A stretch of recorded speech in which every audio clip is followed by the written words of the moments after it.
प्रभु यीशु मसीह के अति सामर्थी नाम में आप सबों को मेरा जय मसीह की। अजीजों, आज एक खास संदेश मैं आपके साथ बांटना चाहता हूँ और ये वचन मेरे दिल के बहुत अधिक निकट है और मैं विश्वास करता हूँ कि आपके भी दिल के बहुत अधिक निकट होगा, क्योंकि जब जब आप और मैं इस वचन को पढ़ते हैं ये आपको मुझे एक अजीब सी हिम्मत और ताकत प्रदान करता है। आज के मनन का भाग हमने लिया है प्रेरितों के काम की किताब अध्याय 7 और उसकी 55वीं आयत, book of Acts chapter 7 verse 55। परंतु उसने पवित्र आत्मा से परिपूर्ण होकर स्वर्ग की ओर देखा और परमेश्वर की महिमा को और यीशु को परमेश्वर की ओर खड़ा हुआ देखकर कहा, देखो मैं स्वर्ग को खुला देखता हूं और मनुष्य के पुत्र को परमेश्वर के दाहिनी ओर खड़ा हुआ देखता हूं। अजीजों, परमेश्वर का वचन यहां पर आपसे मुझसे कहता है कि स्तेफनुस के बारे में।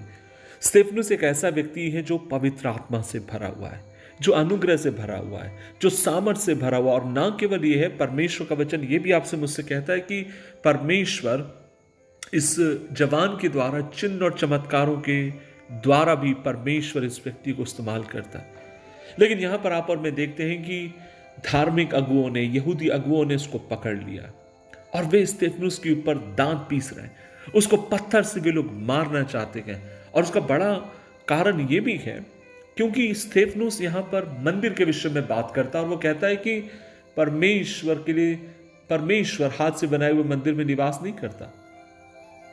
परमेश्वर अद्वितीय परमेश्वर है, परमेश्वर अगम्य परमेश्वर। और फिर आप और मैं देखते हैं कि वो पुराने नियम को एक और बार रिपीट करता है, संक्षिप्त में उनके सामने लाकर वो देता है। और परमेश्वर का वचन ये भी कहता है कि जब वो इस प्रकार से बातें कर ही रहा था तब उसका चेहरा मानो स्वर्गदूत के समान चमक रहा था।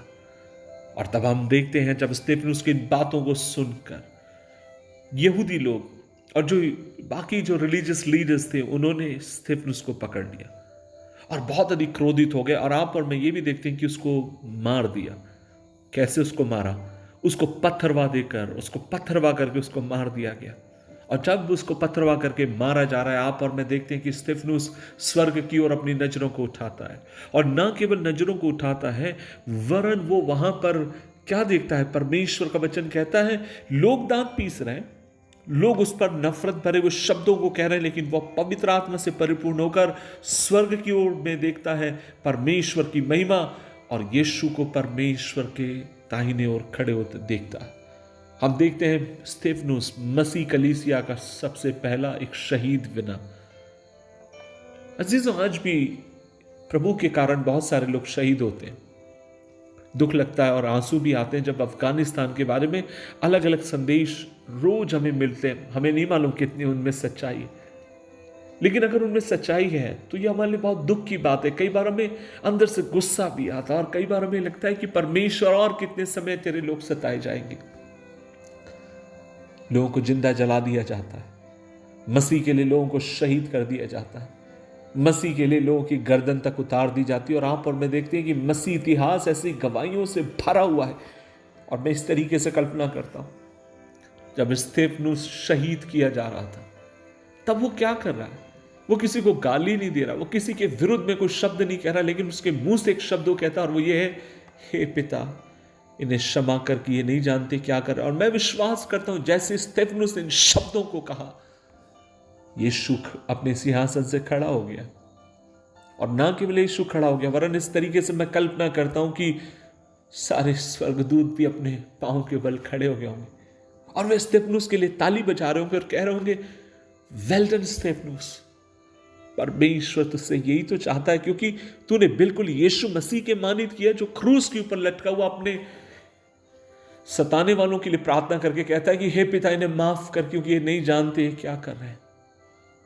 हो सकता है अगर स्तेफनुस गुस्सा करता या स्तेफनुस अपशब्द कहता, प्रभु को दुख लगता, प्रभु कभी सिंहासन से न उठते। लेकिन उसके मुंह के जब स्टेटमेंट को आप और मैं देखते हैं, वक्तव्य को आप और मैं देखते हैं, वो कहता पिता इन्हें क्षमा करके नहीं जानते ये क्या कर रहे हैं। और तब आप और मैं देखते हैं यीशु खड़ा हो गया और वचन में लिखा, जैसे मैं कल्पना करता हूं कि ना केवल वो खड़ा हो गया होगा, वरन स्तेफनुस के लिए वो ताली बजा रहा होगा, कह रहा होगा, मेरे बेटा, मेरे फेथफुल, मेरी संतान, तूने मेरा अनुकरण किया। आज मैं आपसे क्या कहना चाहता हूं, मुझे नहीं मालूम आप किस तरीके के सिताव से होकर जा रहे हैं, आप किस तरीके की विपत्ति से होकर जा रहे हैं, लेकिन मैं इस तरीके से विश्वास करता हूं, जब जब आप और मैं अपने विरोधियों को, अपने सताने वालों को, अपने मारने वालों को माफ करते गए, तब तब स्वर्ग आपके लिए, मेरे लिए ताली बजाकर कहता होगा, वेल डन माय सन, तुमने जो किया बहुत बढ़िया किया। आज हमें प्रभु की क्षमा में पड़ने की जरूरत है।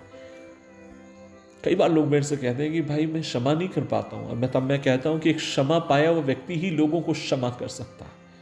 अगर आपको क्षमा करने में अगर परेशानी है, तो फिर मुझे ये सोचने में परेशानी हो रही है कि आप वास्तव में क्षमा किए हुए एक इंसान है कि नहीं, क्योंकि जो आपने अनुभव किया प्रभु में, अब वही दूसरों को चीज देने वाले हो जाएंगे। और खुदा से आज मेरी ये इल्तिजा है, मेरी उससे गुजारिश है कि वो आपको मुझे एक ऐसा मन दे कि अपने सताने वालों को आप और मैं माफ करें, अपने बैरियों को आप और मैं माफ कर सके, जो आपके मेरे विरुद्ध में नाना प्रकार की बातें कहते हैं और झूठी बातों को कहते हैं, फंसाने की बातों को कहते हैं। खुदा में ऐसी तौफीक बख्शे कि यीशु के नाम में उन लोगों का माफ करे। आइए मिलकर हम दुआ करें। प्रभु जी, जैसे स्तेफनुस ने खुदावन अपनी आखिरी सांस में तेरे जोरावर स्वभाव को उसने प्रकट किया, हे मालिक हम तुझसे दुआ करते हैं, हे हमारे आसमानी बाप, आज सुबह कैसे हम तुझसे मांगते कि हमें भी ऐसी तौफीक बख्श कि अपने सताने वालों को तुझ में हम क्षमा करने वाले हों।